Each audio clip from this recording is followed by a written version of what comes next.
बहुत समय पहले की बात है। बहुत बड़े भूमाकर राज करते थे तुम्हें महान राजा भीमम के नाम से जाना जाता था। सब कुछ था तुम्हारे पास, पर शांति नहीं थी। इसीलिए शांति की खोज में अपना संपूर्ण राज अपने पुत्रों को सौंप कर मलय पर्वत की ओर चल दिए। अनेक वर्षों की तपस्या के बाद तुम्हारे तप की कीर्ति चारों ओर फैलने लगी और फिर सच्चे तपस्वी के रूप में तुम्हारी ख्याति से प्रभावित होकर महर्षि उलट तुमसे भेंट करने आए। राजा भीमरथ, आपने ईश्वर की प्राप्ति के लिए सब कुछ छोड़ दिया, पर अपना अभिमान नहीं छोड़ पाए। इसीलिए मेरे आगमन पर सम्मान के साथ खड़ा होना तो दूर, मेरा अभिवादन भी नहीं किया। अभिमान तपस्वी का गुण नहीं होता है राजन, अभिमान राक्षसी गुण है। इसलिए मैं आपको श्राप देता हूँ कि आप अगले जन्म में एक राक्षस के रूप में जन्म लेंगे, एक राक्षस के रूप में जन्म लेंगे। मुझे क्षमा कर दीजिए महर्षि, मैंने जानबूझकर आपका अपमान नहीं किया है। मैं तो यहाँ पर शांति की खोज में आया था। अपने भीतर के संसार में गहरे सोच विचार में डूबा हुआ था मैं। मुझे क्षमा कर दीजिए महर्षि, मुझे क्षमा कर दीजिए। अपनी भूल का आभास प्रायश्चित की ओर पहला पग होता है। मैं अपना श्राप तो वापस नहीं ले सकता, परंतु आपको एक वचन अवश्य दे सकता हूँ। जब भी प्रभु नारायण का अवतार होगा, आपको उचित समय पे वो वरदान देंगे जिसकी आप लंबे समय से प्रतीक्षा कर रहे हैं।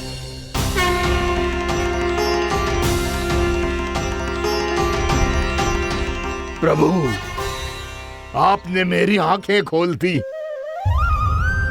अब मुझे पता चल गया है कि आप कौन हैं और मैं कौन हूँ। इसलिए आप मुझ पर कृपा करके अपने चरणों में स्थान दे दीजिए।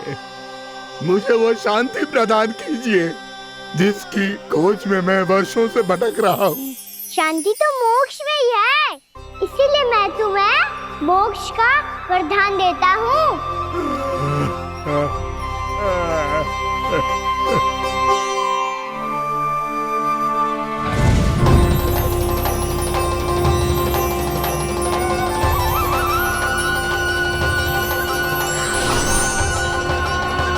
प्रभु की ये लीला सदैव स्मरण रखी जाएगी। इस स्थान को इनका आशीर्वाद मिलेगा और इस कंदरा को व्योमासुर की कंदरा के रूप में पहचाना जाएगा। भविष्य में अनेक ऋषि मुनियों की शरण स्थली बनेगी ये कंदरा।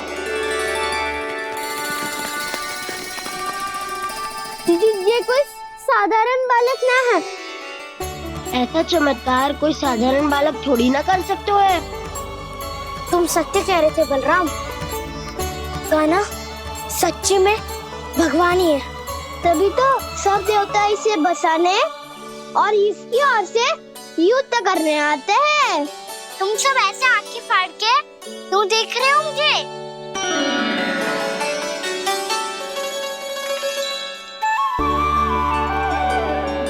बलराम, तुम बलवान हो और कान्हा भगवान है।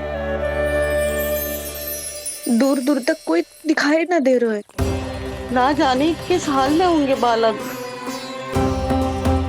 कहीं हम ही तो मार्ग ना भटक गए शीघ्रता के चक्कर में। अब तो एक पग भी ना चलो जा रहे हो। जल, किसी के पास जल है क्या? कंठ तो मेरा भी सूख रहा है मौसी।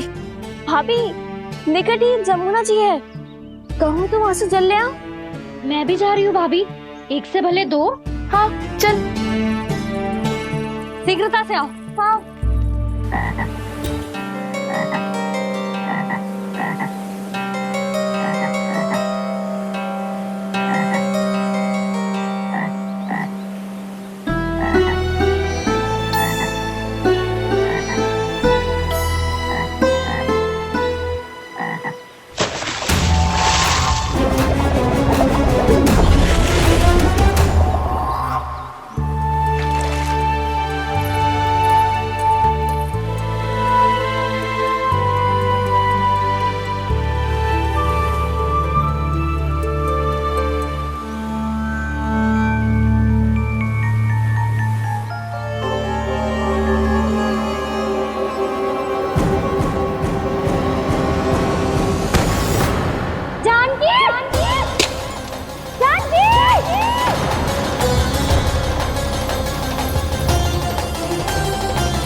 जानकी, जानकी, क्या होगा इसे? देखो ना जी, अब छलिया की सूचना मिलते ही हम सब बालकों को ढूंढने चली गई और ढूंढते ढूंढते सबको बहुत प्यास लगी आई जी। तो जानकी जमुना जी की नदी से जल लेने गई और उसने जमुना जी का पानी पिया और उसकी जेदशा हो गई। बालक कहाँ है? वो ठीक तो है ना? ऊपर ऊपर से सब ठीक है, पर भीतर से बहुत भयभीत है सब। जानकी तो बिल्कुल नीली पड़ गई है। लग तो है विष फैल गया है इसको पूरे तन में। मथुरा के सर्वश्रेष्ठ विदेह जी को बुलाए गए हैं उसके उपचार के लिए। जैसे ही इसने जल को मुंह से लगाया, ये गिर पड़ी। चटपटाने का अवसर भी ना मिलो। हाँ वैद्य जी, और निकटी मृत पशु भी पड़े हुए थे। हाँ, मैंने भी अस्थियां देखी थी। इसका तो यही अर्थ हो सकता है कि समस्या वहाँ के जल में ही हो। वैद्य जी, आप रोगी की नाड़ी पे ध्यान दो ना। जे गोपिया क्या कह रही है उसे सुनने की आवश्यकता ना है। जब तक विष के कारण का पता नहीं चल जाता, हम उपचार कैसे कर सकते हैं रानी जी? जी, वो निकट ही यमुना जी में एक विशेष क्षेत्र है, ये सब उसी के जल की बात कर रहे हैं। तब तो ऐसा भी हो सकता है कि किसी विषैले सर्प के काटने का प्रभाव हो। पर सर्प के काटने का चिन्ह ना है उसके तन पे। सर्प जब काटता है तब उसके दांत के चिन्ह बन जाते हैं। मुझे पता है, बड़े बड़े सर्प को काटते हुए देखो है मैंने। एक दिन अब बात कर उज्जवल, ये बड़ी बड़ी हाँकने का समय ना है। पर यदि सर्प ने ना काटा है, फिर जानकी की ये दशा किसने की? अवश्य किसी राक्षस ने की होगी। नाना, कोई विषैला पशु भी तो हो सकता है। यह अवश्य किसी महाविषैले सर्प के विष से हुआ है। सर्प ने भले ना काटा हो, लेकिन यह अवश्य ही किसी महाविषैले सर्प के विष के कारण हुआ है। कालिया नाग। कालिया नाग?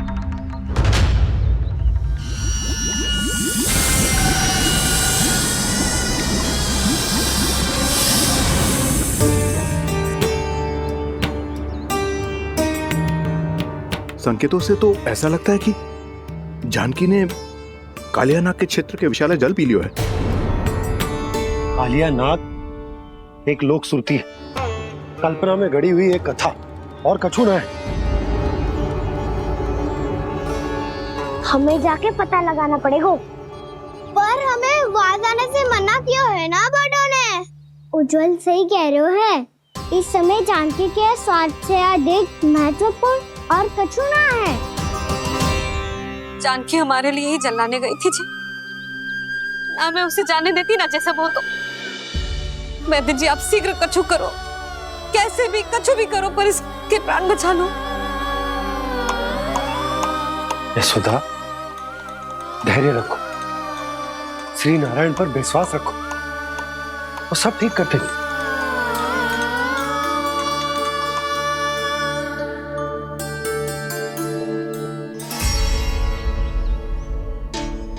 विष की काट की मेरे पास जितनी जड़ी बूटी थी, मैंने सब अर्क बना के पिला दी, पर इसकी दशा में अभी तक कोई सुधार नहीं दिख रहा है। यह अंतिम जड़ी बूटी है। अगर इससे भी चमत्कार नहीं हुआ, तो फिर जो नारायण की इच्छा।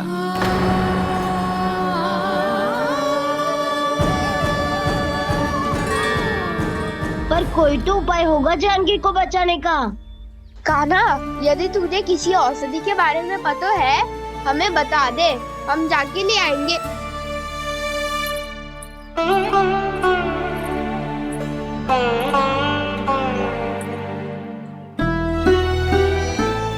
हे नारायण, हे प्रभु, मेरी जानकी के प्राण बचा ले प्रभु।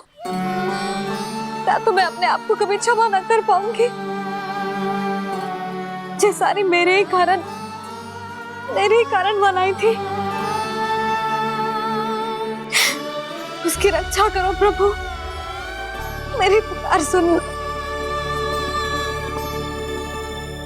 कान्हा, तूने हमें वत्सासुर से बचाया था ना? और बकासुर से भी तो। और छलिया से भी तो तूने ही बचाया था ना हमें। क्या ऐसा कोई उपाय ना है जानकी को बचाने का? धनवंतरी,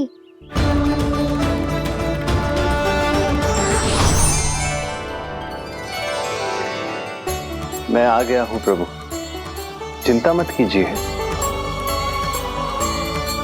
आपके आदेश का पालन अवश्य होगा। यशोदा मैया,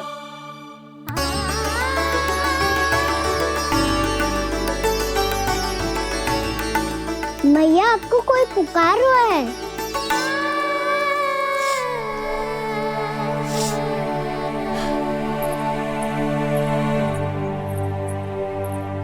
चिंता मत करो मैया, अब धनवंतरी जी आ गए हैं और सब संभाल लेंगे। धनवंतरी जी कौन है? जिन्होंने संसार का आयुर्वेद दिया, आरोग्य के देवता, वे श्री नारायण के अवतार।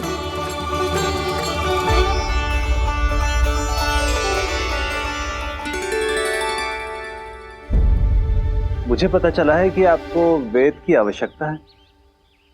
हाँ हाँ, भीतर आइए। आइए आइए बैठे जी। जी रहे। मथुरा का सर्वश्रेष्ठ वैद्य अर्थात मैं यहाँ आ चुका हूँ और रोगी को जितनी औषधि की आवश्यकता थी सब दे चुका हूँ। निश्चित रूप से आपने विष की काट के लिए बहुत ही उत्तम अर्क तैयार किया है, इसीलिए किसी और वैद्य की आवश्यकता नहीं है। किंतु आप अकेले कितना कुछ करेंगे वैद्यराज, मुझे अपना सहायक ही बना लीजिए। पर जो करना था मैं पहले ही कर चुका हूँ।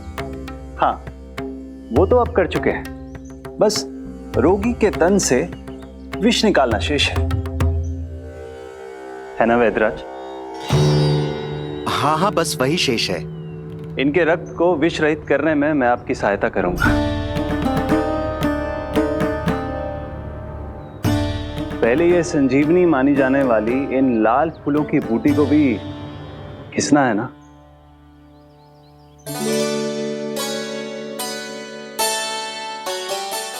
हाँ हाँ, तुम सही कह रहे हो, इसे अच्छे से घिसो।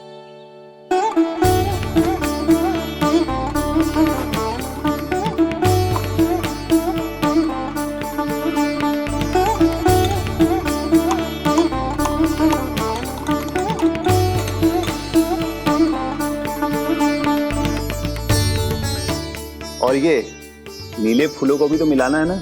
हाँ हाँ, अच्छे सहायक बन सकते हो तुम, ऐसे ही श्रम करते रहो।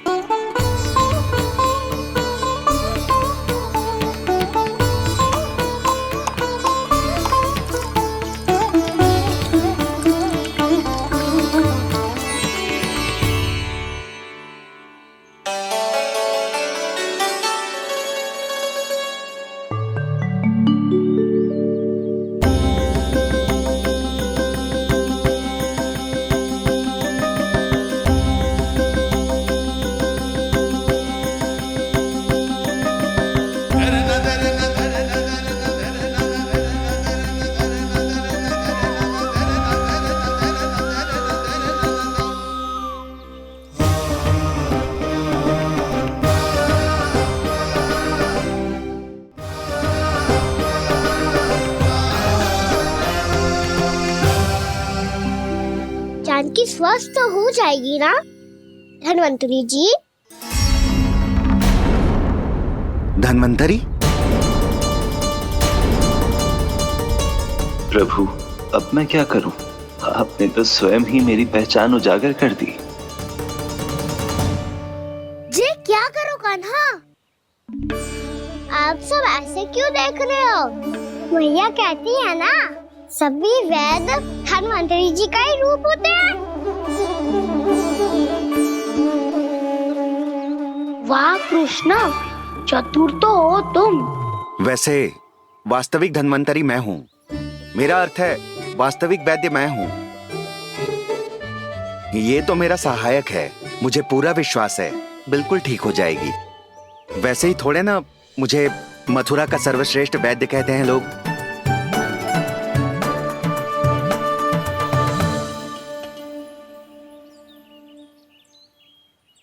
जसोदा भाभी, जसोदा जी, जानकी को चेतना आ गई। जानकी, जानकी, जानकी, तू ठीक है ना? क्षमा करना भाभी, मैं आपके लिए जल ना ला पाई। बस बहुत भूख लगी है। मैं अभी कच्छ लाती हूँ। जानकी, माखन खाओगी?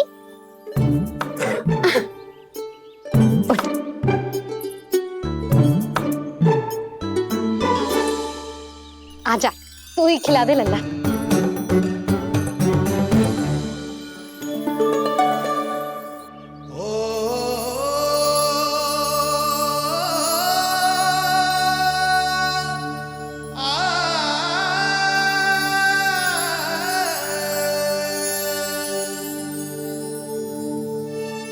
तुम सब मेरे लल्ला को माखन चोर कहती हो ना? आज देखो, अपना ही माखन जानकी को खिला रहे हो।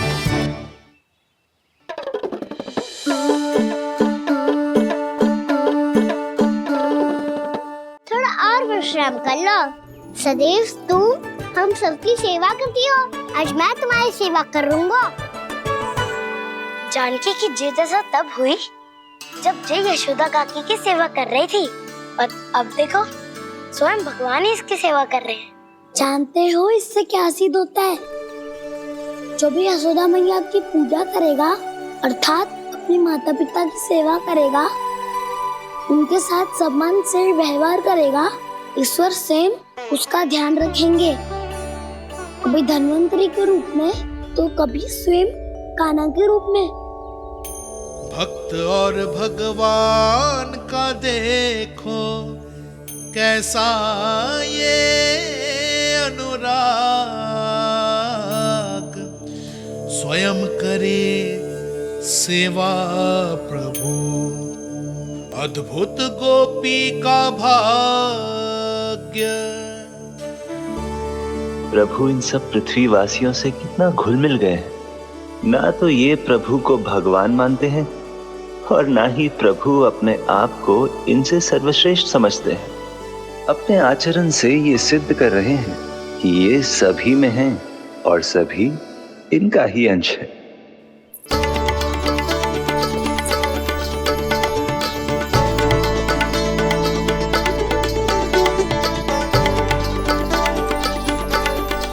प्रभु, अब मुझे जाने की आज्ञा दीजिए।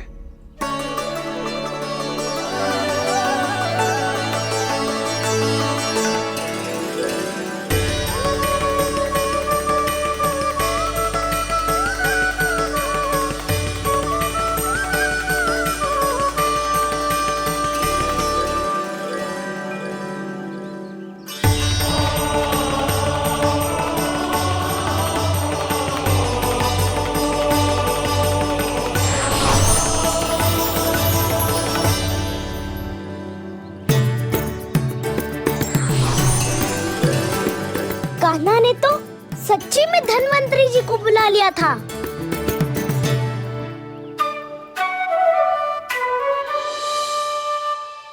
जब से कान्हा का जन्म हुआ है ना, मैं तब से देख रही हूँ, तब से हम पे कोई भी संकट आती है ना, तो अचानक से कोई अपरिचित हमारी सहायता करने आ जाता है, और जाते समय कान्हा की आज्ञा लेके जाते है, और कभी कभी तो इसे प्रभु बोल के जाते है। बाबा संभालो।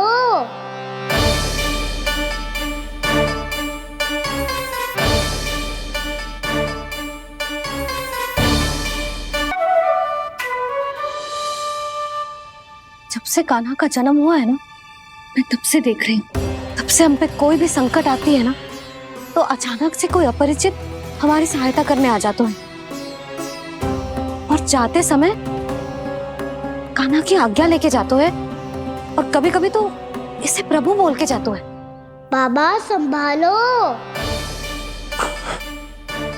यशोदा, इस जानकी को चढ़ो है और विचित्र विचार तुम्हारे मन में है। अरे सब जानते हैं कि हमारा परिवार राजसी, तुम्हें पता ना चलता हो वो, पर हमारे कान्हा को सब राजकुमार ही समझते हैं देखकर। इसीलिए उसे सम्मान देने के लिए सब ऐसा ही करते हैं, और कोई बात ना है।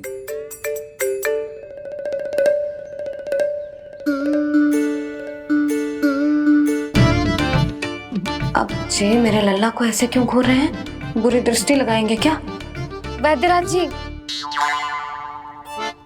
आपके सहायक तो गए, अब आप यहाँ क्यों? वो क्या है ना, मैं अपने रोगी का निरीक्षण करके पूरी तरह से संतुष्ट होकर ही जाता हूँ।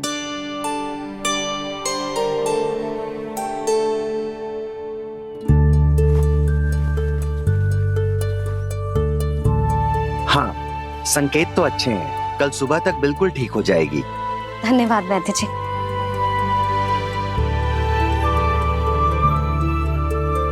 बस तो फिर हम कल पकड़न पकड़ाई खेलेंगे जानकी।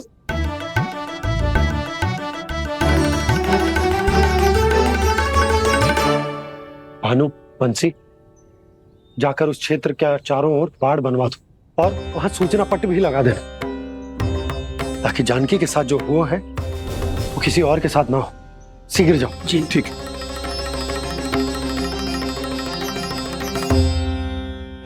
और सूचना पट लगवाने से समस्या का समाधान नहीं होगा बाबा। निर्दोष पशु सूचना पट देखकर भी कुछ समझ नहीं पाएंगे।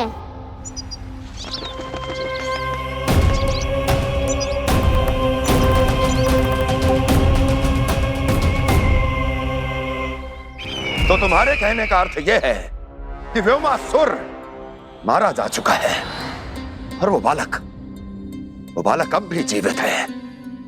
हाँ महाराज, मैंने गोप बालकों को कहते सुना था कि कृष्ण ने छलिया को मोक्ष दे दिया है, पर वृंदावन सुरक्षित नहीं है महाराज। वो एक बहुत बड़ी समस्या से जूझ रहे हैं। कैसी समस्या? गांव के निकट क्षेत्र में किसी विषैले सर्प का निवास है। उसके विष का प्रभाव इतना भयानक है महाराज, जैसे विष ना हो, स्वयं हलाहल हो। मेरी कोई भी औषधि रोगी का उपचार नहीं कर पा रही थी। निकट के क्षेत्र में कहाँ है वो सर्प?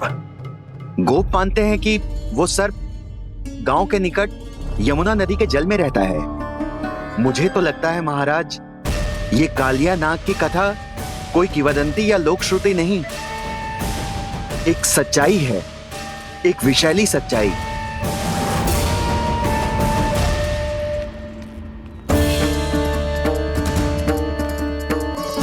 कालिया का सामना करने का समय आ गया है, पर उससे पहले मुझे बुलाना होगा उन्हें।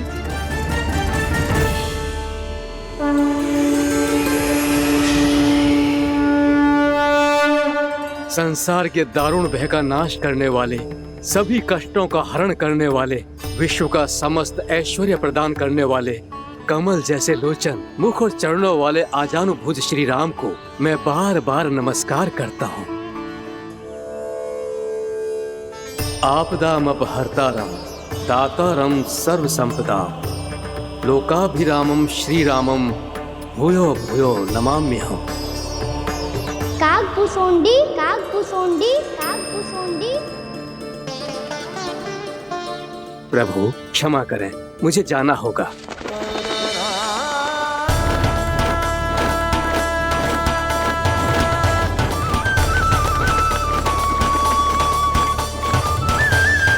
प्रणाम प्रभु।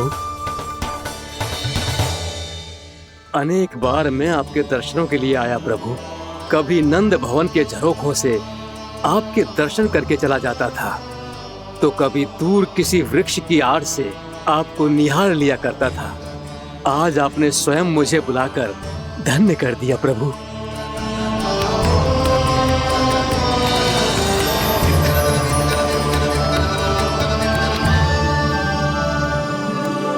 मैंने आपको यहाँ एक विशेष कारण से बुलाया है। आपके श्राप से इस कालिया नाग को मुक्त करने का समय आ गया है। ये तो बहुत ही उत्तम समाचार है प्रभु। इतने वर्ष बीत गए, मुझे आज भी स्मरण है वो दिन जब मैंने उन्हें श्राप दिया था। अपने क्रोध पर नियंत्रण खोकर बहुत बड़ी भूल कर दी थी मैंने प्रभु। बीती हुई घटनाओं पर दुखी होके कोई लाभ नहीं है। हमें भविष्य की ओर देखना होगा।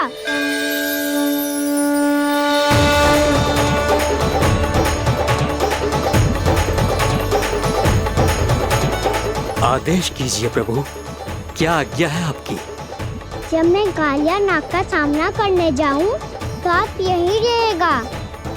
आपको अपने आप पता चल जाएगा कि कब क्या करना है। और हाँ, लौटते जाते समय नारद मुनि से कहेगा, वो आकर मुझसे भेंट करे। अवश्य प्रभु, प्रणाम। क्या इसने सच्ची में देवर्षि नारद को बुलाया है? नारायण नारायण, आपको संदेश भेजने की आवश्यकता नहीं थी। आप स्मरण करते और मैं चला आता। तुम्हारा कल्याण हो नारद।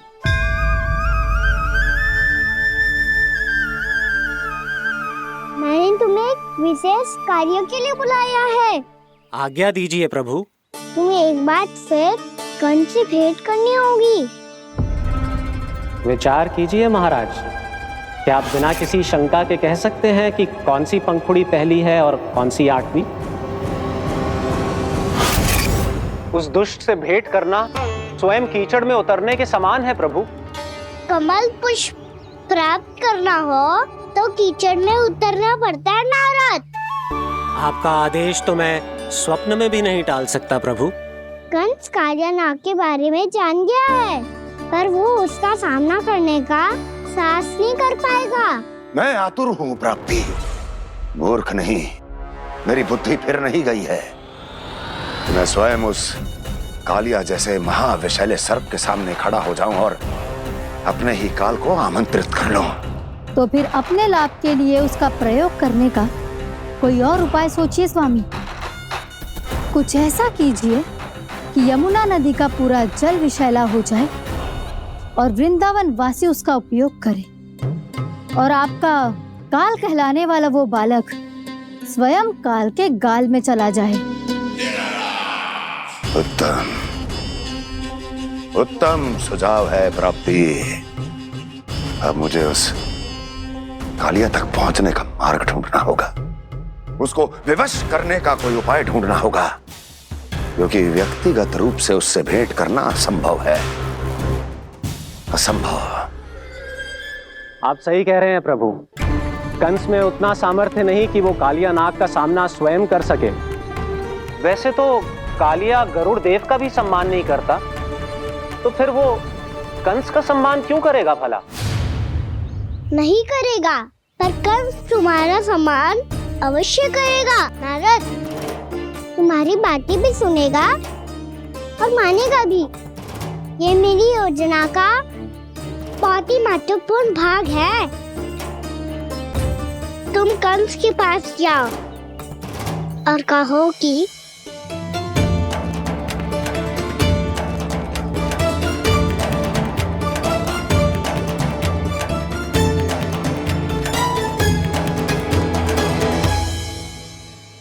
संतान अपने माता पिता को तीर्थ का सौभाग्य दिलाती, और मेरा लल्ला कितना महान कि उसने हमारे घर को ही तीर्थ बना दिया।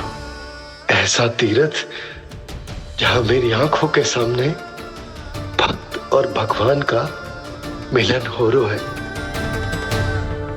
जो आज्ञा प्रभु।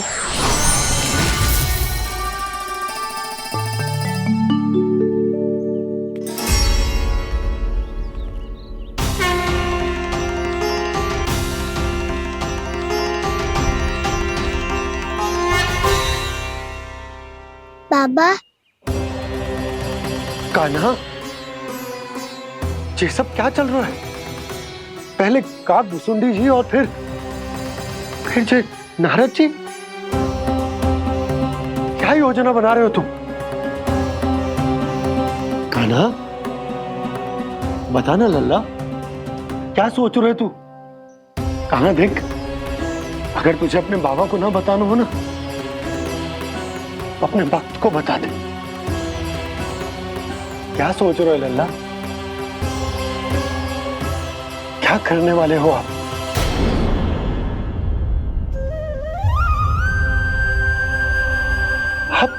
आप इतने दुखी क्यों हो? कान्हा, कान्हा, क्या होगा? क्योंकि मुझे आभास हो गया है बाबा, समय आने वाला है। कौन सा समय आने वाला है लल्ला? शीघ्र ही सब कुछ बदलने वाला है। भैया को मेरा सत्य पता चल जाएगा बाबा।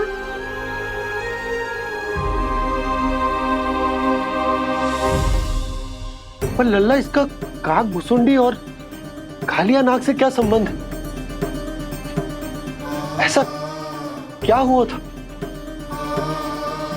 और क्या होने वाला है?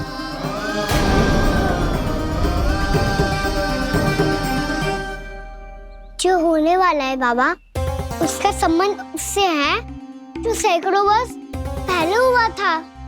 महर्षि भृगु के एक वंशज थे वेद शिरोमणि, जो विंध्याचल की पहाड़ियों में साधना कर रहे थे। तभी वहाँ अश्वशिरा नाम के एक दूसरे मुनि आमंत्रण के बिना ही आ गए। कितना सुंदर और शांतिपूर्ण आश्रम है। यहाँ प्रभु की साधना करने में बहुत आनंद आएगा। शीघ्र ही अश्वशिरा मुनि उपस्थिति के कारण होने वाले व्यवधान से बाध्य होकर वेद शिरोमणि ने अपनी आंखें खोली। कौन हो तुम और यहाँ क्या कर रहे हो? आपके आश्रम में बहुत शांति है मुनिवर। साधना करने के लिए बहुत ही उत्तम स्थान है ये। मैं चाहता हूँ कि मैं भी यहाँ। आप यहाँ साधना करना चाहते हैं, लेकिन इतना भी नहीं जानते कि किसी के आश्रम में प्रवेश करने से पहले उसकी आज्ञा लेनी चाहिए। आप ये भी नहीं जानते कि यदि कोई यज्ञ कर रहा हो तो बिना अनुमति के वहाँ प्रवेश करने से उसकी यज्ञ साधना भंग हो सकती है। आप क्या साधना करेंगे मुनि? आप तो साधना के योग्य ही नहीं हैं। इतना अपमान! एक मुनि के मुख से इतने कड़वे शब्द शोभा नहीं देते। मैं तुम्हें श्राप देता हूँ, जितनी विषैली तुम्हारी जिह्वा है उतने ही विषैले सर्प बन जाओ तुम। और ऐसा सर्प जो सांस भी ले तो निकट का वातावरण दूषित हो जाए। तुम्हारे इस दुस्साहस के लिए मैं तुम्हें श्राप देता हूँ कि तुम अभी इसी क्षण कौवा बन जाओ, और ऐसा कौवा जो कांव कांव करके अनर्गल प्रलाप करता रहे।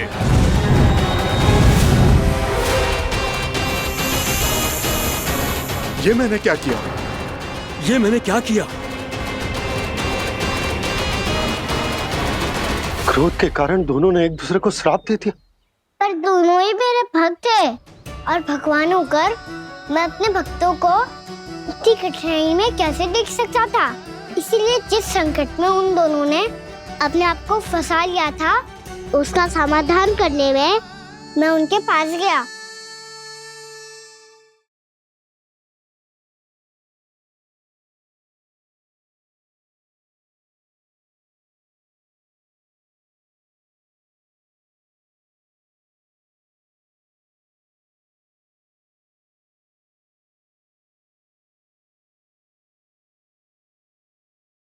तंग करे मैया को खिजाए, खेले रूठे मनाए।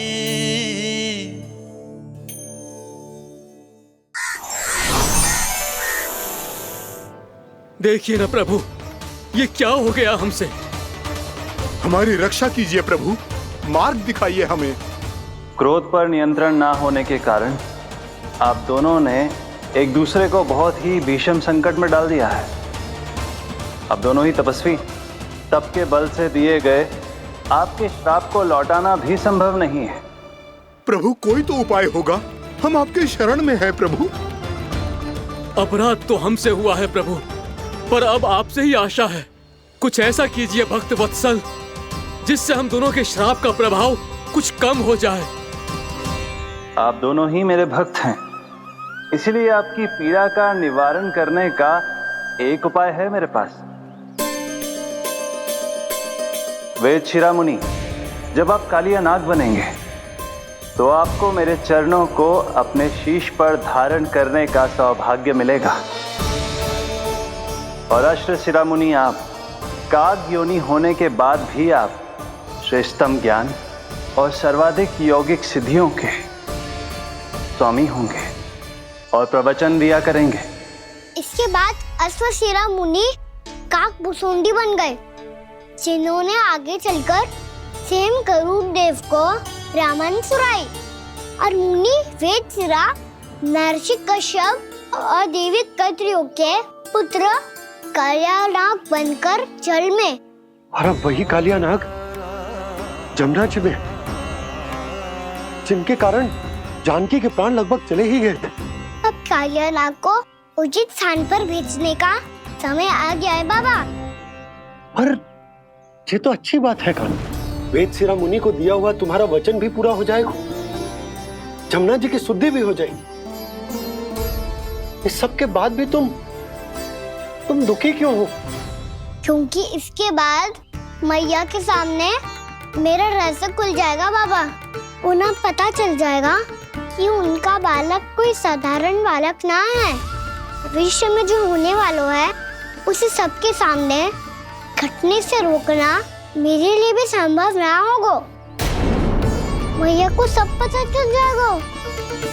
क्या पता चल जाएगा रे मुझे?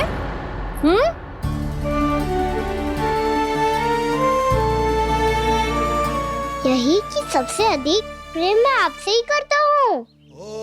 अब बस भी कर, चलो भोजन के लिए बुलाने आई थी तुम दोनों को। भूखा थोड़े ना रहने दूंगी अपने लल्ला को, मेरा लल्ला दुर्बल हो जाएगा ना। आप खिलाओगे तो ही खाऊंगा। हाँ ठीक है, मैं ही खिलाऊंगी। अब चल, आओ जी चल।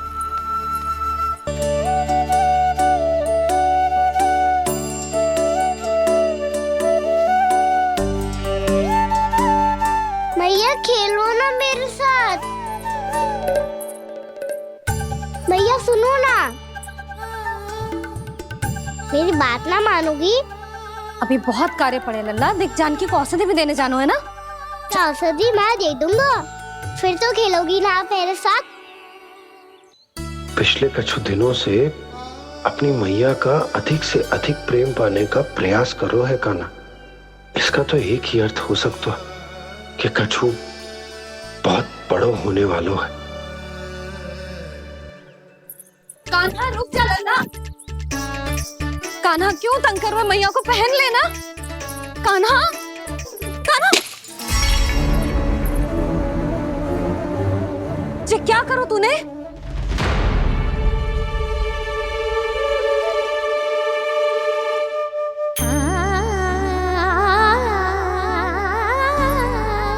अच्छा ठीक है, अब मुंह लटकाने की आवश्यकता ना है। ये ले।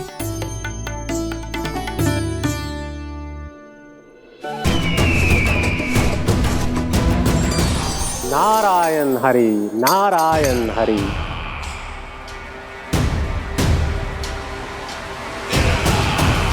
प्रणाम देवर्षि। किस योजना में कितना लाभ है और कितनी हानि, यह आंकलन करते करते थक गए होंगे मथुरा नरेश। देवर्षि, आज मेरा ध्यान कैसे आ गया आपको? आप तो सदैव ही मेरे ध्यान में रहते हैं महाराज कंस। सत्य तो यह है कि मथुरा में जो भी हो रहा है मुझसे छिपा हुआ नहीं है। मैं जानता हूं कि आप किसी भी असुर को वृंदावन क्यों ना भेजें, और वो असुर कितना भी शक्तिशाली क्यों ना हो, कृष्ण का सामना नहीं कर पाता। या तो पराजय स्वीकार करके आपके पास लौट आता है, या तो फिर वीर गति को प्राप्त हो जाता है।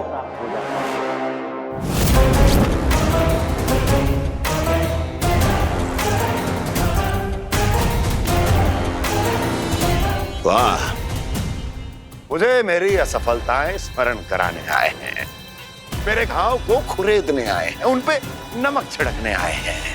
मित्र को शत्रु समझने की भूल मत कीजिए महाराज कंस। मैं तो आपकी सहायता करने आया हूँ। हाँ, और मेरी सहायता। कृष्ण विष्णु अवतार है, आप विष्णु के भक्त हैं। मैं हूं विष्णु द्रोही, फिर भी तो आपके आराध्य को हानि पहुंचाना चाहता है, उसकी सहायता करना चाहते हैं आप। क्या आप निश्चित रूप से कह सकते हैं कि आप ब्रह्मांड के सभी नियमों को अच्छी तरह समझते हैं? अवश्य। आपके लिए बस इतना ही जानना पर्याप्त होगा कि मैं जो कुछ भी कर रहा हूं उसके लिए मेरे व्यक्तिगत कारण हैं। मैं तो बस आपके हित में पिछली बार की तरह एक सुझाव लेके आया था, पर यदि आप मेरा सुझाव सुनना भी नहीं चाहते तो आपकी इच्छा। नारायण हरि, नारायण हरि। कारण चाहे जो हो, इनके पिछले सुझाव के कारण ही आज मेरे शत्रुओं की संख्या कम है। अन्यथा मैं देवकी के अन्य पुत्रों को भी जीवित छोड़ देता, और आज वो सब अपने भाई के साथ मिलकर उसकी शक्ति को अनेक गुना बढ़ा देते। ठहरिए देव ऋषि,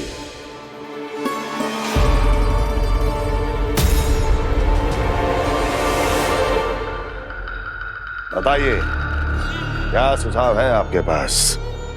मेरे सुझाव का नाम है कालिया नाग।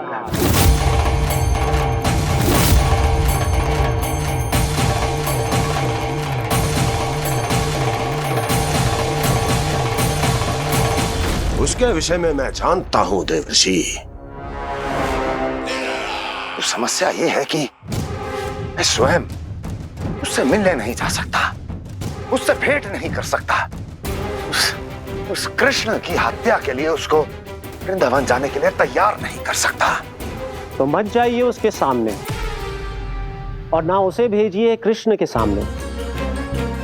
हर बार आप किसी न किसी असुर को अपने शत्रु के क्षेत्र में भेजते हैं, जहां शत्रु उसका सामना करने के लिए पूरी तरह से तैयार होता है और आपका असुर मारा जाता है। इस बार शत्रु को युद्ध स्थल चुनने का अवसर मत दीजिए महाराज। इस बार योजना का जाल ऐसे बुनिए कि कृष्ण स्वयं उसके पास जाने के लिए विवश हो जाए।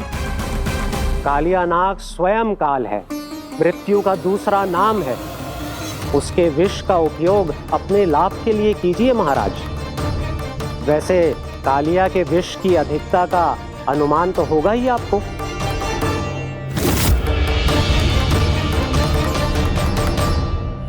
एक बार जो उसके क्षेत्र में पहुंच गया, फिर उसके विष से बचना असंभव है। उचित सुझाव है देवर्षि, उचित सुझाव है। देवर्षि, उस छलिया विष्णु की भक्ति करते करते आप भी उसके रंग ढंग सीख गए हैं। उचित है,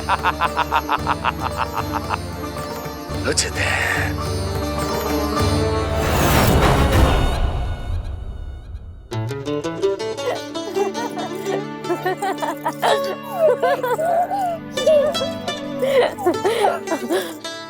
बस बस, बहुत आनंद ले लियो लला।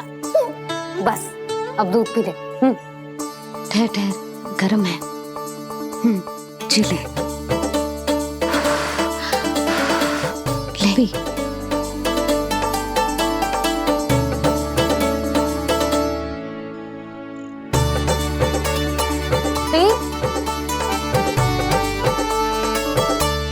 मैं ना होती तो ना जाने क्या होता तेरा। अपने आप दूध भी ना पी सकते है, भावला कहीं का। आपकी इस प्रेम के लिए तो मैं धरती पे आया हूँ मैया। मैं भी यही सोच रहा हूँ यशोदा, कि तुम ना होती तो मेरा क्या होता। इसी बात पे थोड़ा दूध और कजू खाने को दे दो। अरे मैं तो भूल ही गई। तनिक ठहर जाओ जी, दूध पी लेना तो आपके लिए भी कछु ले आती।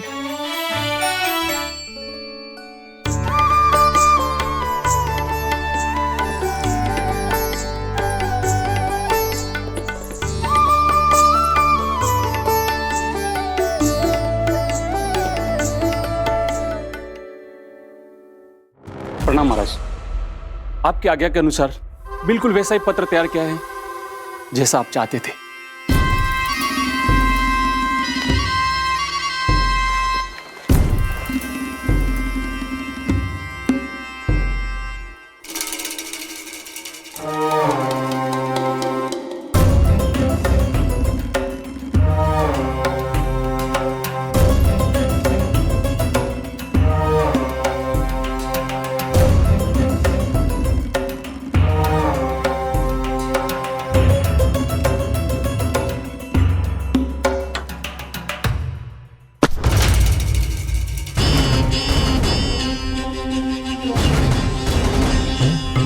कृष्ण जन्म से लेकर आज तक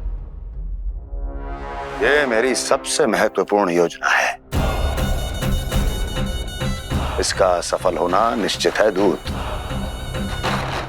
किंतु केवल वही करना जैसा मैंने कहा है। जाओ।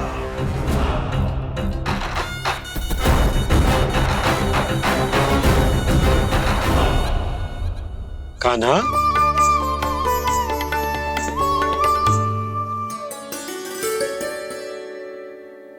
क्या होगा? बाबा, मैं चाहता हूँ कि मैया की स्वमता क्रिस्टल फ्रेम की वर्षा मुझ पे सरतेव ऐसे होते रहे। वो तो होती रहेगी लल्ला। अपने लल्ला के लिए किसी मैया का प्रेम कभी कम हो सकता है भला? नंदराज, वो मथुरा से एक दूत आयो है महाराज कंस का राजपत्र लेके।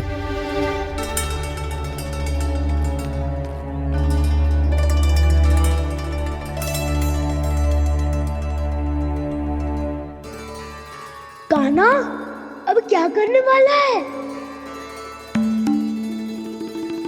तेरे बाबा कहाँ गए? हाँ? कंस मामा का खेल आरंभ हो गया है, पर मैया वो सब सुनेगी तो व्यर्थ चिंतित हो जाएगी। बस थोड़ा बाहर गया मैया, कछु खा लिए से। बाहर इस समय? मैया, क्या होगा? मैया देखो ना, पीठ पे कछु हो रहा है। मेरा हाथ ना पकड़ो, आप करो ना। दिखा। यहाँ? क्षमा करना मैया, पर अभी बाबा को ही संभालने दो ये सब। कहिए, क्या संदेश लाए हैं आप? नहीं नंदराज, नहीं। महाराज कंस का आदेश है कि ये संदेश सभी गांव वालों के साथ ही पढ़ा जाए। ठीक है, मैं गांव वालों के सामने पढ़ दूंगा, पर मुझे तो दीजिए पढ़ने के लिए। महाराज की आज्ञा का पालन करना आपके लिए भी आवश्यक है नंदराज। सभी गांव वासियों की सभा बुलाइए। बंसी, सभी गांव वालों की सभा बुलाओ। राजपत्र में ऐसा क्या संदेश भेजो है कंस ने? अब मेरे पत्र को पढ़कर सब भौचक के रह जाएंगे। और वो कृष्ण, उस कृष्ण के पांव के नीचे से तो भूमि खिसक जाएगी, आकाश फट पड़ेगा, बिजलियां गिर जाएंगी। प्राप्ति, ओ प्राप्ति, कंस का पत्र। स्वयं को बहुत अधिक शक्तिशाली समझता है ना वो। अब देखता हूं कैसे वो इस महासंकट का सामना करता है। वो कृष्ण, वो अपनी मृत्यु स्वयं चुनेगा या मृत्यु की वेदी पर चढ़ा देगा। प्रिय वृंदावन वासियों को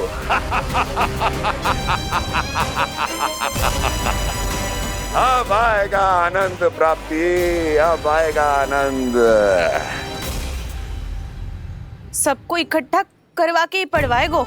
अवश्य ही कोई विशेष संदेश दिया होगा कंस ने। मैं भी यही सोच रही हूँ सुलक्षणा जी, कछु ना कछु तो विशेष है, पर जे हो क्या सकता है? हाँ, बात तो सही है। ऐसा क्या हो सकता है? सभी गांव वासियों के सामने कहा जाए, कछु तो विशेष अवश्य लग रहा है। बाहर तक कोलाहल क्यों हो रहा है? मैया, मैया, अब क्या होगा? मैया देखो ना, सर पे कछु हो रहा है। लल्ला, नारायण ने तुझे हाथ दिए हैं ना? पीठ की बात अन्य थी। अपने सिर की सेवा स्वयं कर। सर पे तो हाथ पहुंच रहा है ना?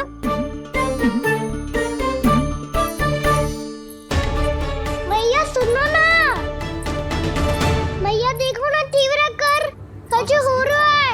मैया देखो ना, तीव्र कछु हो रहा है।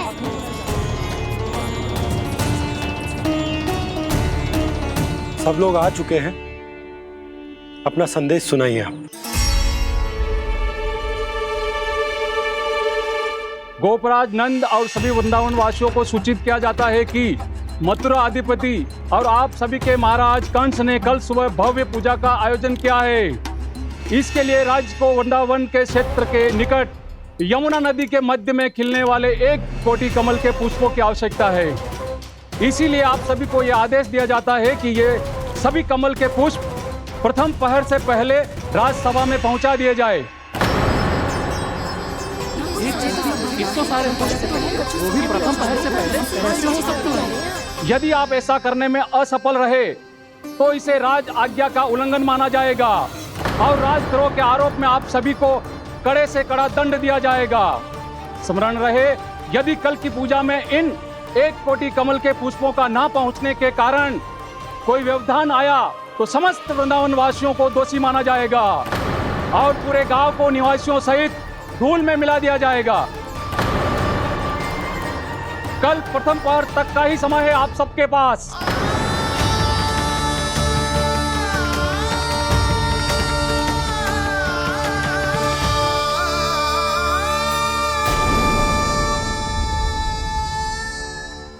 एक कोटि कमल पुष्प, वो भी कल प्रथम प्रहर में? ऐसे कैसे संभव है? और कोई साधारण पुष्प ना, यमुना नदी के मध्य खिलने वाले विशेष कमल के फूल चाहिए उन्हें। लेकिन यमुना नदी में तो कालिया नाग ने विष घोल के रखा है, तो फिर कैसे हो पाएगा? जी संभव है। हमारी मृत्यु का संदेश भेजा राजा कंस ने। सदैव की भांति इस समस्या पर भी गांव के बड़े ही विचार करेंगे। बालकों का यहाँ होना उचित ना है।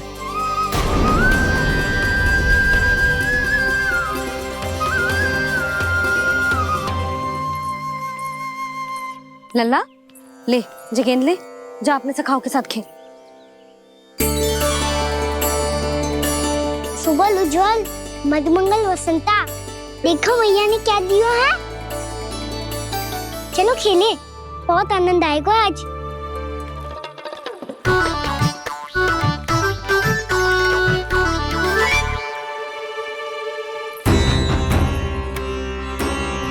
भानु, बंसी, जाओ और शीघ्र ही वो घेरे का कार्य समाप्त करो।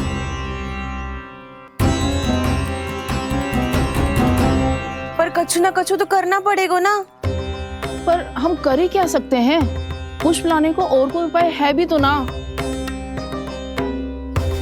मैं चला जाऊंगा जमुना जी में। वैसे भी मेरे जीवन के कितने दिन शेष बचे हैं। गांव के लिए, समाज के लिए कुछ करके मरूं, तभी तो शांति मिलेगी। ना काका, यदि आप उस विषैले जल में छलांग लगा भी दोगे, किंतु 1 कोटि कमल पुष्प एकत्रित कर पाना आपके लिए संभव ना है। इससे अच्छा है कि मैं चला जाऊं। यदि मैं मर भी गया तो मेरे पीछे रोने वाला कोई ना है। किसी को कहीं जाने की आवश्यकता ना है। गोप नरेश होने के नाते ये मेरा कर्तव्य है कि मैं आप सबकी रक्षा करूं। नंदराज, आपको जाना है तो जाओ। हरिया, काका, भैया सब चले जाओ। लेकिन आपको पता है वहाँ का जल कितना विषैला है। आप लोग एक क्षण भी जीवित नहीं रह पाओगे। फिर कैसे इकट्ठा करेंगे 1 कोटि कमल पुष्प? आप बात तो सही कह रही हैं शांति। उस दुष्ट कंस ने ऐसी मांग रख के हम सबको फंसा दिया। हम में से कोई भी क्यों ना चला जाए और इस संकट का समाधान ना निकले को। कान्हा, बताना कौन सा खेल खेलें? गेंद पकड़ खेलते हैं। पर एक बात सुन लो सब, कोई भी तीव्र गति से ना फेंकेगा गेंद को। भैया ने फ्रेम बनाई है मेरे लिए। सब तैयार हो?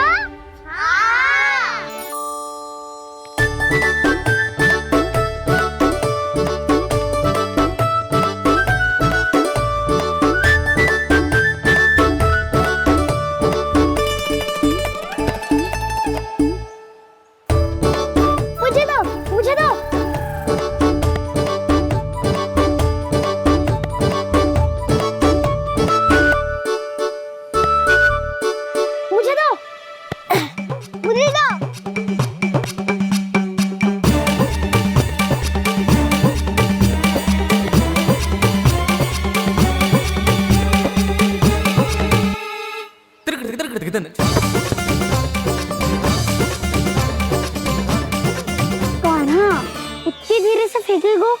तो कैसे आनंद आएगा? थोड़ा बल लगा के फेंक।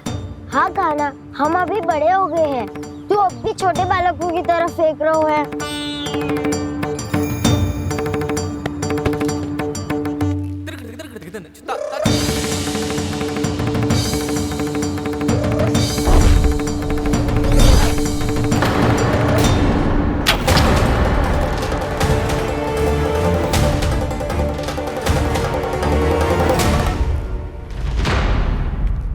दीदी जी क्या करो कान्हा? गेंद तो डूब गई।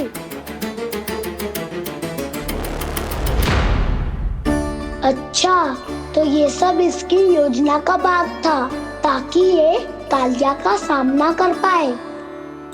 तुम सबने तो कही थी तीव्र गति से देखो सिखवा दी ना मेरी गेम मुझसे नदी में। अब मुझे जाके लानी पड़ेगी। रुक जा कान्हा। जे क्या बोल रहे थे कान्हा? इसमें तो बहुत संकट है। कोई भी संकट मेरी मैया का उपहार खोने से बड़ा ना है। बहुत प्रेम से बना के उन्होंने दी थी। हे नारायण, कोई उपाय समझ में ना आ रहा है। मैया, हम कैसे करेंगे हम अपने गांव की रक्षा? कीड़े पड़ेंगे उस दुष्ट को। यदि उसके कारण किसी के प्राण चले गए तो कौन सा फल मिलेगा उसे इस पूजा का? तुम सही कह रही हो यशोदा। हमारे पास कोई और दूसरा विकल्प भी तो ना है। यदि हमने मथुरा की राज आज्ञा का पालन ना किया तो इसका दुष्परिणाम पूरे गांव को भुगतना पड़ेगा।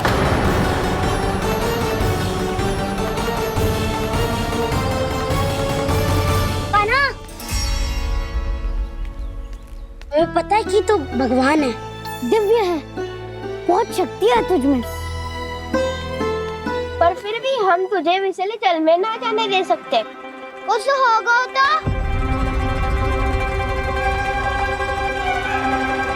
तुम सब इतनी हट कर रहे हो तो ठीक है, ना जाऊंगा।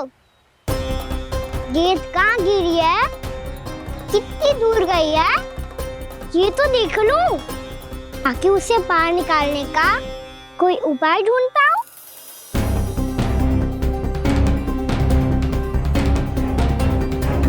हाँ।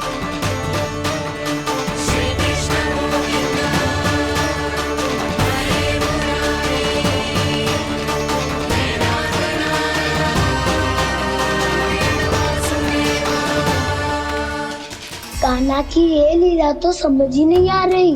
पहले इसने देवर्षि नारद को मथुरा जाकर कंस को भड़काने के लिए कहा, फिर स्वयं ही दुखी भी हो गया कि अब इसका रहस्य सबके सामने खुल जाएगा। और अभी स्वयं ही तो इसने कहा था कि गेंद बहुत महत्वपूर्ण है, फिर स्वयं ही उसे नदी के विषैले जल में फेंक दिया।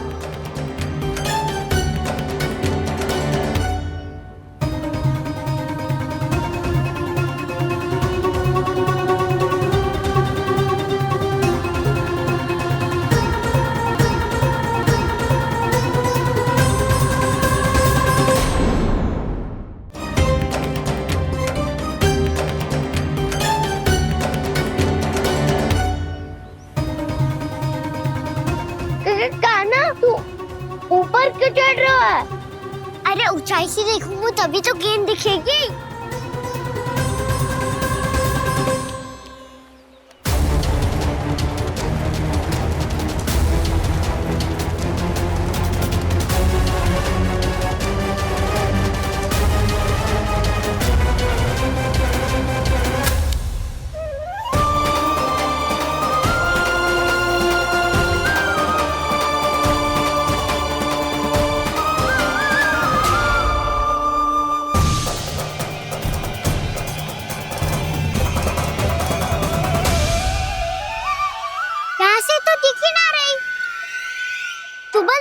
से फेंकी थी ना? ना वहाँ से फेंकी थी। कहाँ से? नहीं ना वहाँ से। समझ में आ रहा? ठीक बता।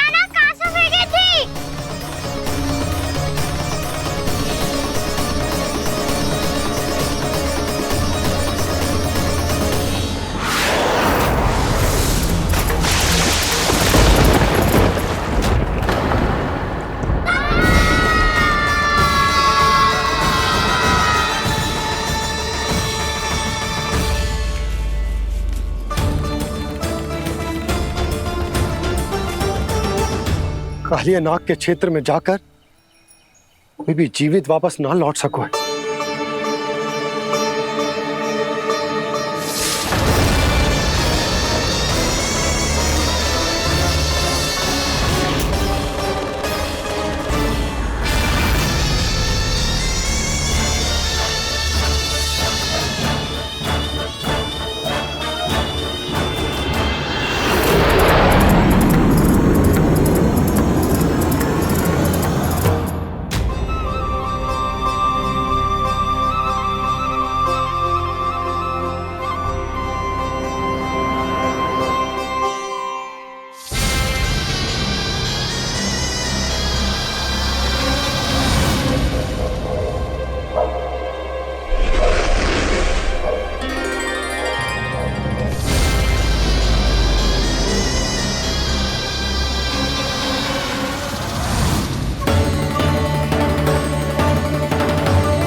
ये क्या किया वाना ने? कालिया नाग तो उसे देखते ही निकल जाएगा।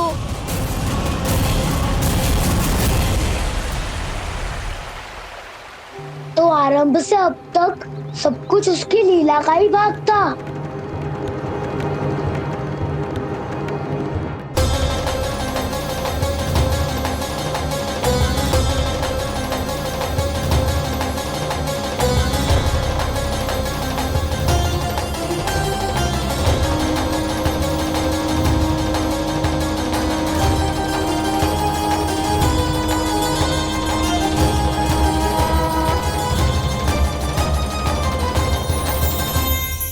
इतना सुंदर रूप, मन मोहने वाली मुस्कान, अद्भुत तेज और भगवान जैसी दिव्यता। कौन हो तुम? हाँ, तुम्हें देखकर तो हम सब सम्मोहित ही हो गए।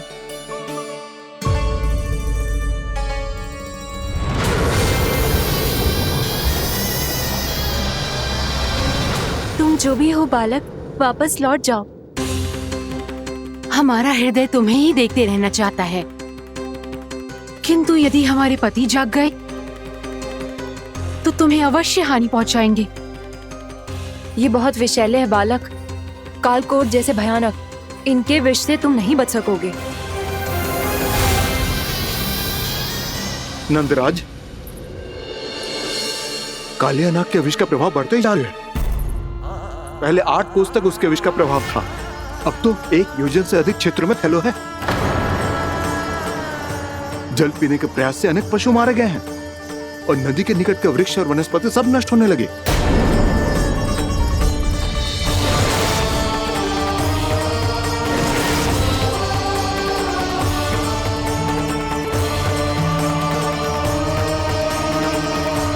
इनके विष की तीव्रता इतनी अधिक है बालक कि इनके संपर्क में आने वाले को तड़पने का भी अवसर नहीं मिलता। इनके विष की अग्नि क्षण भर से भी कम समय में प्राणवायु को जलाकर राख कर देती है।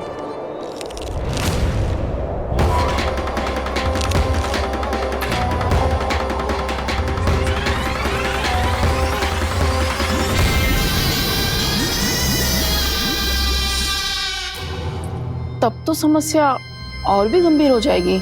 मैंने तो सुनो है कि कालिया नाग कम से कम 2 योजन लंबा है, सैकड़ों फन है उसके।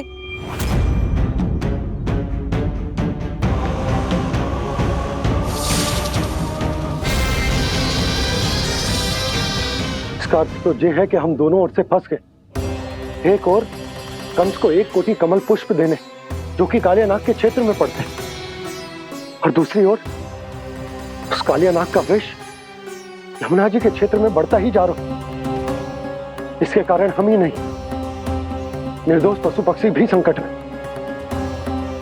इन दोनों समस्याओं का एक ही समाधान है, उस कालिया नाग का सामना करना। और ये ना समझ आ रहा कि हम ये करेंगे कैसे, क्योंकि ये बात साधारण मनुष्य के बस की ना, हमारे लिए ये असंभव है।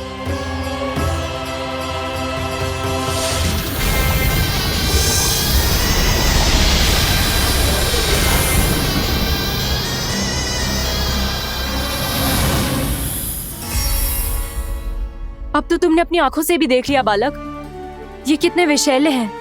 नींद में भी विष उगलते हैं। इससे पहले कि तुम्हें कुछ हो जाए, चले जाओ यहाँ से, मान लो हमारी बात। आप सब मुझे जानती भी नहीं और फिर भी मेरी इतनी चिंता कर रही हैं आप। माँ की ममता भेदभाव नहीं जानती। तुम भी किसी के पुत्र हो और हम सब भी माँ हैं। एक माँ को हर बालक में अपनी ही संतान दिखाई देती है।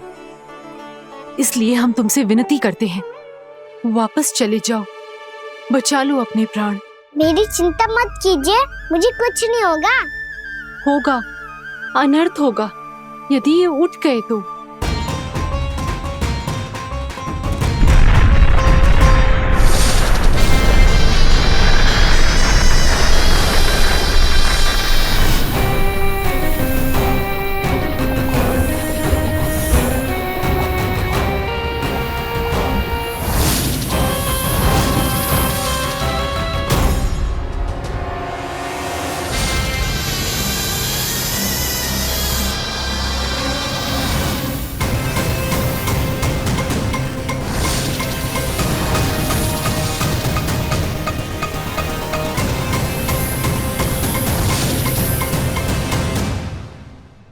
सामने होते हुए भी अपने इश्क को केवल वही देख सकता है जो अपना अभिमान त्याग चुका हो।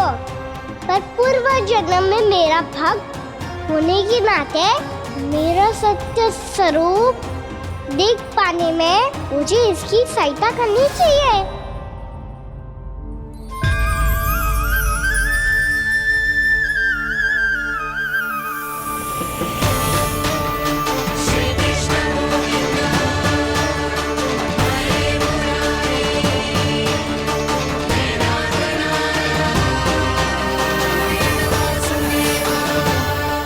देखो हमारा छोटा सा कान्हा कैसे डट के खड़ा हुआ है। इतने विशालकाय, इतने महाभयंकर सबके सामने।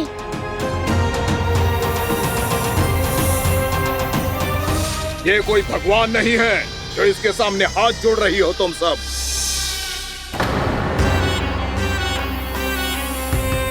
एक सामान्य साधारण बालक है ये, जो ये तक नहीं जानता कि इसके सामने है इसका काल, कालिया।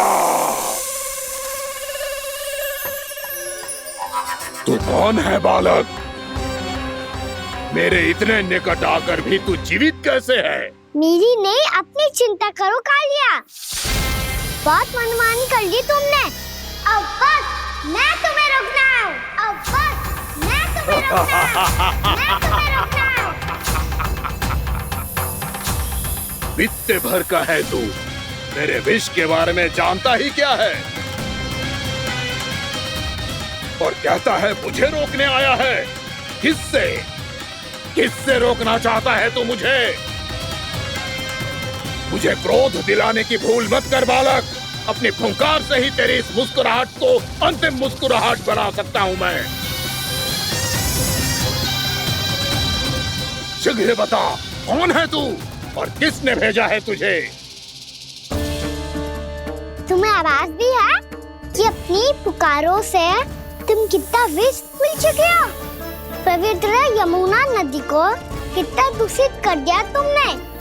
और यही नहीं, तुम्हारे कारण निकट के जीव जंतुओं, वृक्ष, वनस्पतियों सबको हानि पहुंच रही है। तो क्या? मुझे उससे क्या? मुझे है, मुझे है। आपत्ति है मुझे तुम्हारे इस व्यवहार से, और इसीलिए तुम्हें यहाँ से जाना होगा, यहाँ से जाना होगा।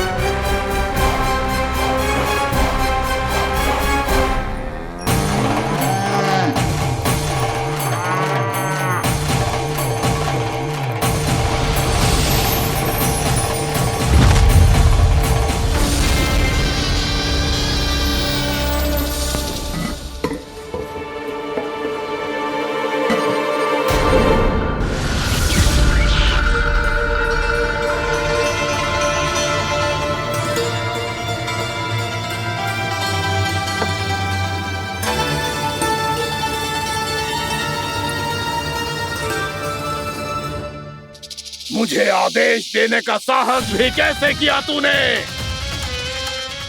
इस क्षेत्र को मैंने अपना राज्य बनाया है, मेरा परिवार रहता है यहाँ, और तू मुझे यहाँ से जाने के लिए कह रहा है? हाँ, क्योंकि तुम्हारे यहाँ रहने के कारण अन्य जीवों को हानि हो रही है और मैं ऐसा नहीं होने दे सकता। मैं तो बस वही कर रहा हूँ जो एक सर्प का स्वभाव है। विष फैलाना स्वाभाविक है मेरे लिए, इसलिए मुझे चुनौती मत दे बालक। चुनौती तो मैं दे चुका हूँ कालिया।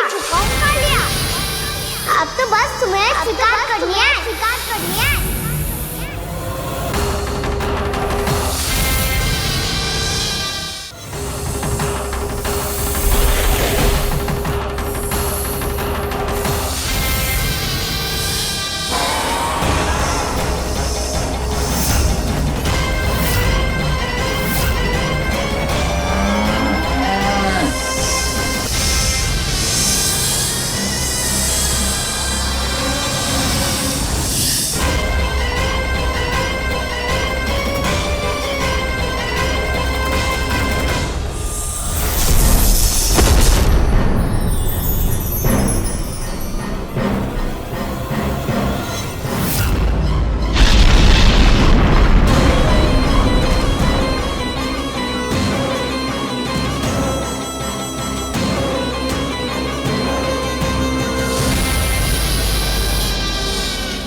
मैं भी चेतावनी दे रहा हूँ, यहाँ से चले जाओ।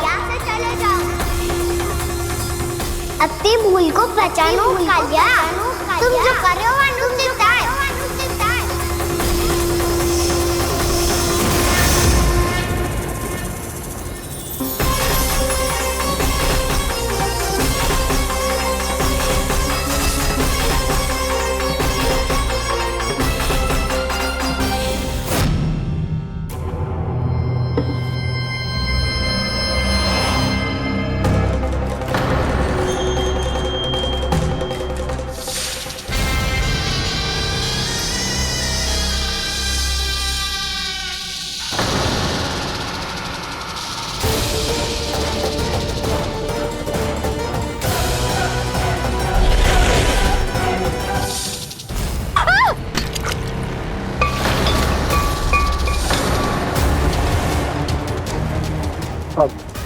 मैं आता हूँ। क्या हो गया सुधा? मुझे आवाज हो रहा है जी, कछु ना कछु गड़बड़ है। यशोदा, जो समस्या हमारे सामने है, हम सभी उसका समाधान खोजने में जुटे। तुम विश्वास करो, मैं कोई ना कोई समाधान अवश्य ढूंढ लूंगा। हम कैसे भी करके वो कमल के पुष्प उस कंस तक पहुंचा देंगे। नाना, समस्या उससे कहीं अधिक है, उससे कहीं अधिक बड़ी, उससे कहीं अधिक भयानक है।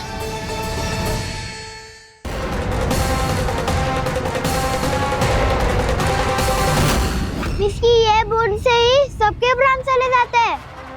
इसने तो इसकी धारियां फेंकी है खाना पे।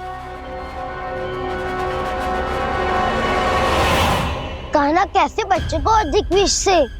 इसका विष तो क्या, ये सर स्वयं भी छू तक नहीं पाएगा हमारे कान्हा को।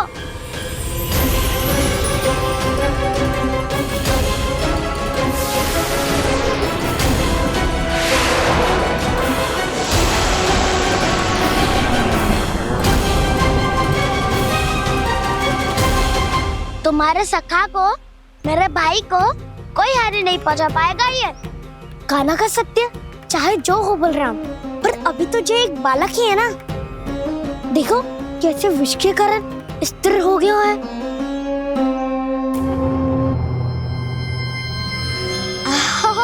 हाउ सर्फ ने कितनी आसानी से अपनी पूंछ से बांध लिया है। मुझे यहाँ से भगाना चाहता था ना तू? अब मैं तुझे दिखाऊंगा अपना सामर्थ्य। ये मूर्ख किसे बांधना चाहता है अपनी पूंछ में? उन्हें जिनका विस्तार सारे ब्रह्मांड में है, या उन्हें जो स्वयं अनंत है? पर देवराज, प्रभु ऐसा करने ही क्यों दे रहे हैं कालिया को? आप सब भूल रहे हैं देवगण, कालिया पूर्व जन्म में प्रभु का बहुत बड़ा भक्त था। उसी भक्ति का फल मिल रहा है अब इसे। वैसे भी भक्तों के मन का भाव सबल हो तो भगवान तो सहज ही बंध जाते हैं।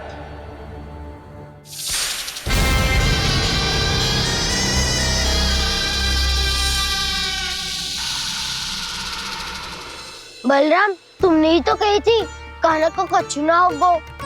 देखो दुष्ट ने चारों ओर से जकड़ लियो है।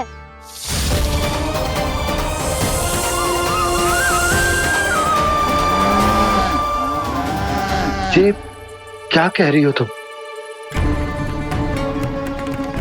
जसोदा जी, क्या हुआ? घबरा क्यों रही हो आप? सुलक्षणा, मुझे आभास हो रहा है कुछ बहुत बड़ी अनहोनी हो गई है। नंदराज, नंदराज, नंदराज!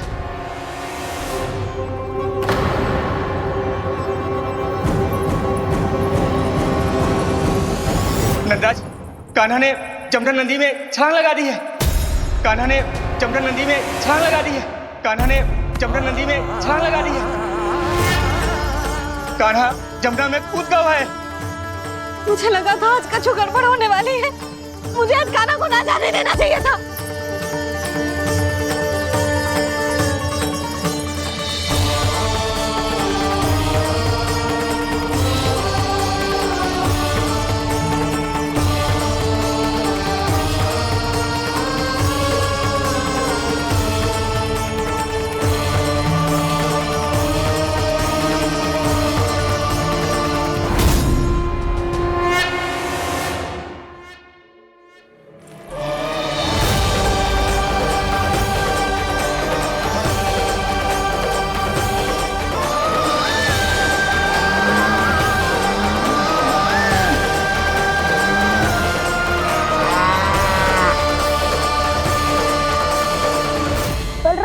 कछु करो ना।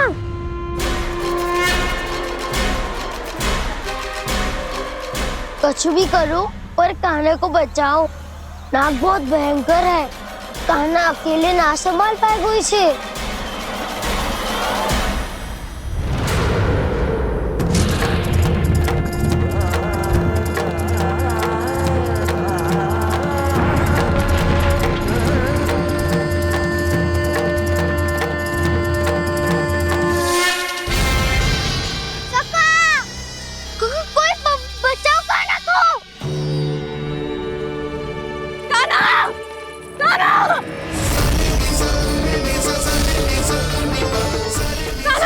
यशोदा, रुको। छोड़ दो मुझे, छोड़ दो मुझे।